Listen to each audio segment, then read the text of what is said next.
최근에 우울증과 자살이 심각한 사회 문제로 떠오르고 있습니다. 지난 2003년 이후에 자살률이 경제협력개발기구 회원국 가운데 가장 높기도 했는데요. 네, 하규섭 서울대 정신과 교수와 함께 정신건강관리에 대해서 이야기 나눠보겠습니다. 어서 오십시오. 어서 오십시오. 네, 안녕하십니까. 네. 최근에 이제 롯데그룹의 이인원 부회장도 그렇고요. 지난주에 또 이제 화일성 씨가 스스로 목숨을 끊으면서 사회 충격을 건네주고 있는데요. 지난 토요일, 그러니까 10일이 상당히 좀 의미 있는 날이었던 것 같습니다. 세계보건기구와 국제자살예방협회가 정한 자살 예방의 날이었는데 우리도 이게 보니까 교수님 이게 자살 예방 및 뭐 생명 존중 문화 이런 어떤 조성을 위한 법률에 따라서 이 날을 지정해서 운영하고 있다고 하는데 어떤 건지 소개를 좀 해주시죠. 그렇습니다. 우리나라에도 자살 예방법이 2011년에 제정이 되었고 예. 그 법안에 자살 예방의 날을 지정을 하였습니다. 네. 네. 그래서 이제 그 생명을 존중하는 문화를 좀 이렇게 발전시키고 네.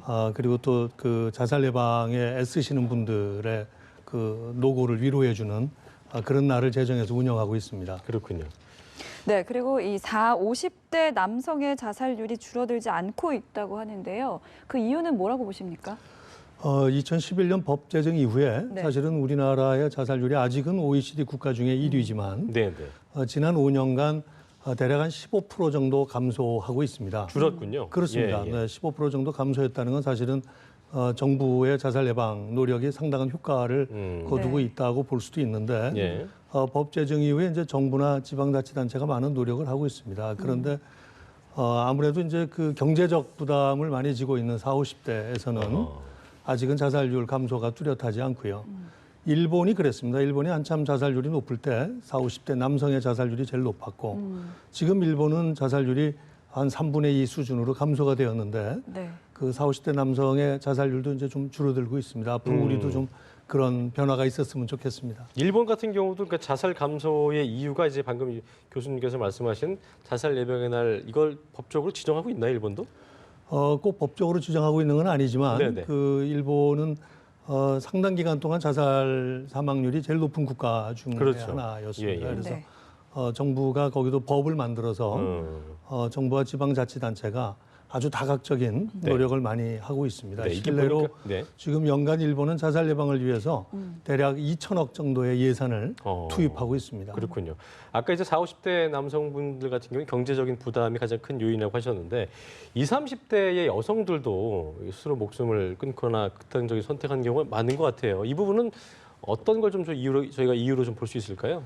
예, 일반적으로 보면은 이제 그 자살 시도는 여성이 더 많이 합니다만 예. 사망자는 남성이 더 많습니다. 대개 2배 내지 3배쯤 어떤 되는데 차이입니까, 그게요? 예. 이제 그 시도하는 것 자체는 여성들이 조금 더 그러니까 덜 위험한 방법을 아하. 사용하는 거고요.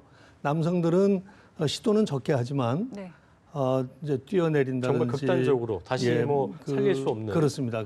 그래서 이제 남성의 사망률이 더 높은데 우리나라는 지금 20, 30대에서는 그 여성 사망자 숫자가 남성 사망자 숫자하고 비슷합니다. 그렇군요. 큰 차이가 나지 않습니다. 다른 연령대에 비해서 그 이유가 그 이제 여성의 사회 진출이 많아지고 네. 학교를 졸업하고 결혼을 하면은 이제 육아나 가사는 여전히 여성의 몫이 되고 네. 경쟁이 치열하다 그러지만 요즘 이제 젊은 여성분들은 사회 진출에 가정의 부담까지 다 지고 있는 그러게요. 아무래도 스트레스를 더 많이 받고 있는 게 아닌가 싶습니다. 이게 육아만 하는 게 아니고 육아에다서 일까지 해야 되는 그렇습니다. 그런 부담들을 네. 저희가 네. 생각해 볼 수 있겠네요. 예. 네, 이렇게 우리 사회에서 스스로 세상을 등지는 경우가 참 많은데요. 그렇게 극단적인 선택을 하는 이유는 뭐라고 보십니까? 몇 년 전부터 이제 한국자살예방협회나 여러 네. 국가기관들이 노력을 해서 원인을 조사해 보고 있습니다. 사실 네네. 전통적으로 자살이 그 우울증에 의한 개인적인 선택이냐 아니면 그 복지의 사각지대 등에 의한 어떤 사회적인 문제냐 하는 여러 가지 논란이 있습니다. 가장 그 대표적으로는 경찰청에서 이제 사인을 조사를 하고 있는데 네. 연령에 상관없이 대략 30% 정도는 우울증 등의 정신장애의 직접적인 결과라고 보고 있고 특히 이제 노인 같은 경우는 질병 때문에 신체적인 질병 때문에 자살하는 게 한 20%. 또 아까 말씀드렸듯이 그 젊은 40, 50대 남성은 경제적인 이유 때문에 예. 또 여성분들이나 좀 젊은 사람들은 좀 대인관계에서의 갈등 이런 게 또 한 20% 정도 차지하고 있지 않나 이렇게 조사가 되고 있습니다. 네.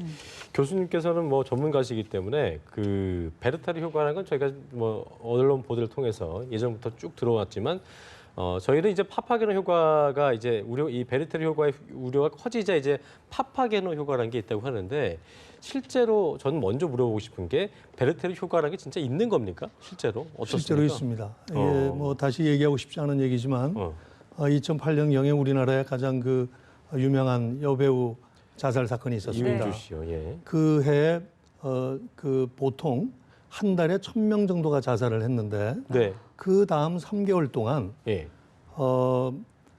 같은 방법으로 자살한 사람의 숫자가 80% 정도가 늘어났습니다.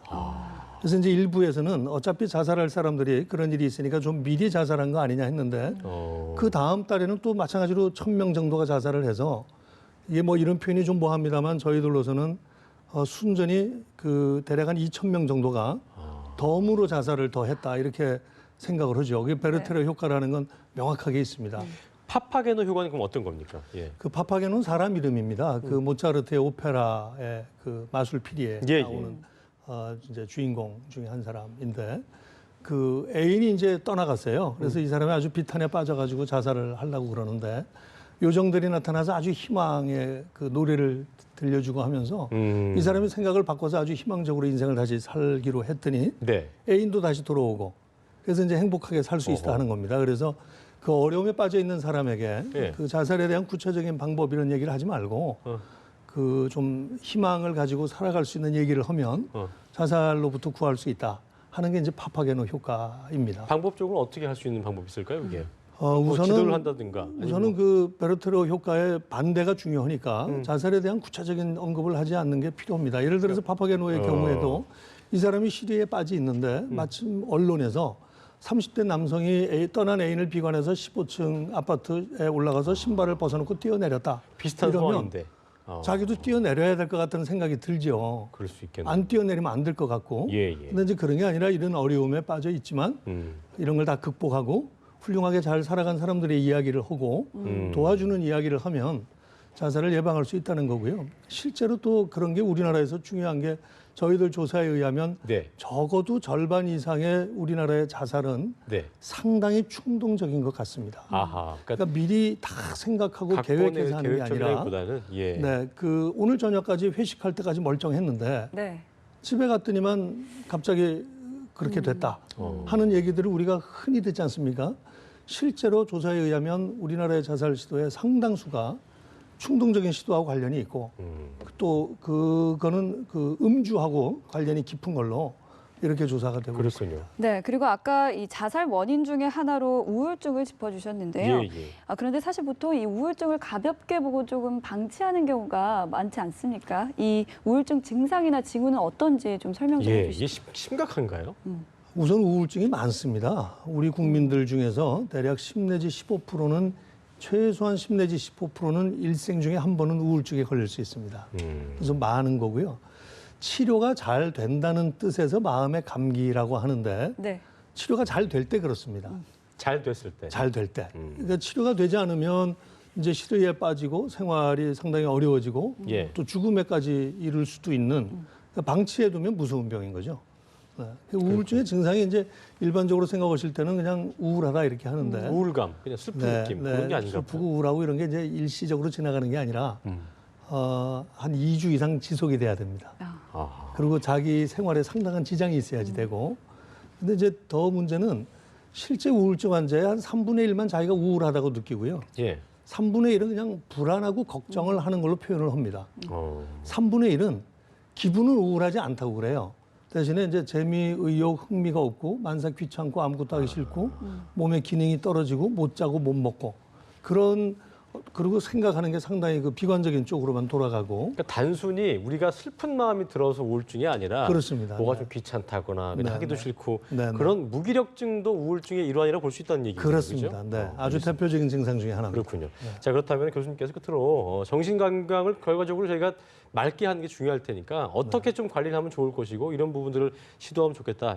좀 알려주시면서 대답 마무리 짓겠습니다. 우선 가장 중요한 거는 규칙적인 생활을 하는 겁니다. 네. 특히 그 중에서 힘들어도 해봐야 힘들어도. 되는 거죠. 네, 네. 규칙적으로 자고 규칙적으로 깨는 게 중요한데 예. 이왕이면 좀 일찍 자서 일찍 일어나는 게 좋은 걸로 되어 있고요. 음흠. 낮에 햇볕을 많이 쬐시면 좋습니다. 네. 그리고 운동을 하시면 굉장히 도움이 되고요. 긍정적인 생각을 하시고 가까운 사람들하고 좋은 시간을 보내는 게 우울증을 극복하는 데 가장 좋은 방법이라고 할 수 있습니다. 알겠습니다. 어쨌든 지금 보시는 분들 중에서도 이런 부분들을 좀 참고하셔서 네. 좀 도움이 될 수 있었으면 좋겠다는 마음을 가져봅니다. 자, 지금까지 하규섭 서울대 정신과 교수와 함께했습니다. 고맙습니다. 네, 고맙습니다. 감사합니다.